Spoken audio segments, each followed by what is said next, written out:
America, her arms always opened to the peoples of the world. From the early Norwegian explorers to the Italian Columbus' legendary journey, which led to his discovery of the true natives of the Americas, America has offered all of herself and her resources. She gave sanctuary to the British when they founded Jamestown, and to the French at Quebec. The Puritans and the Pilgrims both followed their dreams and came to America, where their beliefs were not persecuted, and settled colonial New England. The Dutch settled New York, where the Irish, for one, found a new home. New York's Tammany Hall has become known for its Irish heritage, but the Irish were not always welcomed there. In 1789, the organization began as a fraternal society of Native Americans that was actually formed to oppose immigrants. In the early 1800s, when the organization turned to politics, it refused to endorse Irish candidates for office.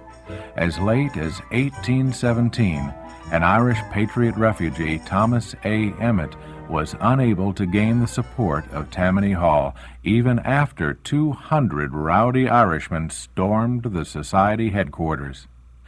It was not until the 1840s, during the potato blight and famine in Ireland, when a flood of immigrants came from Ireland and the suffrage was widened in New York, that the Irish began to assume control of Tammany Hall. And indeed, suffrage in America was widened to include all who came to America. They brought with them the only tools they had, their many heritages, and used them with pride to shape this great land. America was made and continues to be made by those seeking a greater life. The Chinese, the Italians, the English, the French, the Japanese, the Germans, the African Americans, the Dutch, the Native Americans, the Spanish, the Portuguese, the Scandinavians, the Indians, the Irish, the Russians, the Polish, the Arabians, the Peruvians, the Greeks, and the many others that have come from the many lands of this world.